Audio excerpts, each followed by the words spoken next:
तो दोस्तों आज के इस वेब सीरीज के कहानी की शुरुआत एक रेनू नाम की बहू को दिखाते हुए शुरू होती है, जो अपने पति के लिए किचन में खाना बना रही है, क्योंकि इसका पति पूरे 3 दिन के लिए आज घर से बाहर जा रहा है। अब रेनू का एक ससुर भी होता है जो काफी खड़ूस होता है, जो हर समय बीमार रहता है। अब ये कमीना क्यों होता है वो आगे आपको कहानी में पता चल जाएगा।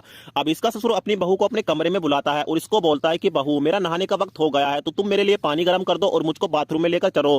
तो ये अपने ससुर को बोलती है कि बाबूजी बस आप 10 मिनट का वेट और कर लीजिए, उनको निकलते ही मैं आपको बाथरूम में लेकर चलती हूँ। अब रेनू का पति जाने के लिए तैयार हो जाता है, तो ये अपने पति को बोलती है कि तुम्हारे जाने के बाद तो मेरा मन भी नहीं लगेगा, तुम जल्दी आने की कोशिश करना। तो ये अपनी बीवी को बोलता है कि तुम टेंशन मत लो, 2 दिन बाद मैं घर वापस लौटकर आ जाऊंगा और पहुंचने के बाद मैं रात को तुमको फोन भी करूंगा। अब रेनू अपने ससुर को नहलाने के लिए इसको बाथरूम में लेकर आ जाती है और उसके बाद यहाँ पर इसके कपड़े वगैरह उतार देती है। उसके बाद रेनू अपने ससुर को अपने हाथों से नहलाना शुरू कर देती है। तो यहाँ पर इस बुड्ढे के अंदर धीरे धीरे करंट बनने लगता है। उसके बाद रेनू के साड़ी का पल्लू भी नीचे गिर जाता है और इसका ट्रेलर दिखने लगता है। और इस ट्रेलर को देखकर अब इस बुड्ढे के अंदर हवस की आत्मा जाग उठती है और ये अपनी बहू को छूने की कोशिश करता है, लेकिन ये हिम्मत नहीं जुटा पाता क्योंकि बुड्ढे को डर है कहीं बहू बिदक न जाए। अब रात को रेनू का पति इसके पास फोन करता है और इसको बताता है कि मैंने अलमारी में पूरे 10,000 रुपए रखे थे, कल एक सुनील नाम का लड़का वो पैसे लेने के लिए घर पर आएगा, तुम वो 10,000 रुपए उसके हाथ में दे देना। तो रेनू बोलती है ठीक है कोई बात नहीं, वो पैसे मैं उनको दे दूंगी। अब अगले दिन सुनील ये पैसे लेने के लिए रेनू के घर पर आ जाता है, लेकिन जब रेनू इन पैसों को काउंट करती है तो ये 10,000 नहीं पूरे 9,000 रुपए होते हैं। तो रेनू कंफ्यूज हो जाती है और अपने मन में सोचती है लेकिन उन्होंने तो बताया था कि ये 10,000 रुपए है, तो 1,000 रुपए कहां पर गए।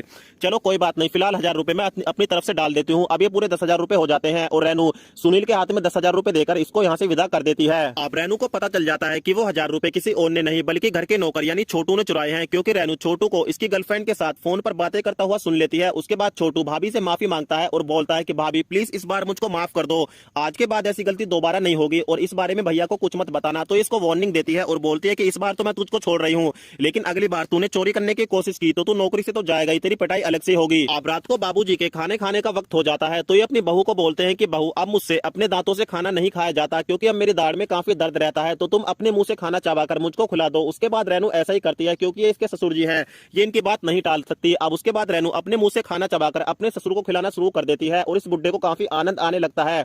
अब रेनू भी धीरे धीरे पिघलने लगती है और इसको पिघलता हुआ देखकर ससुर जी इस पर अटैक बोल देते हैं और इसके साथ मजे लूटना शुरू कर देते हैं। तो यहाँ पर ये घर का जो छोटू होता है नौकर, वो इनको चोरी से देख लेता है। अब अगले दिन रेनू का पति घर पर आ जाता है और अपनी बीवी को बोलता है कि आज मैं तुम्हारे लिए एक ऐसा सरप्राइज लेकर आया हूँ जिसको देखने के बाद तुमको काफी ज्यादा राहत मिलने वाली है। उसके बाद इसका पति मैरी से सभी का इंट्रोडक्शन कराता है और इनको बताता है कि ये मेरी सेक्रेटरी यानी मैरी है, आज के बाद यही बाबूजी का ख्याल रखेगी और रेनू घर का कामकाज करेगी। अब क्योंकि मैरी काफी खूबसूरत होती है तो इसको देखकर बाबूजी की पैंट गीली हो जाती है, लेकिन यहाँ पर रेनू का दिमाग खराब हो जाता है और वेब सीरीज का जो सीजन 1 है वो यहीं पर समाप्त हो जाता है।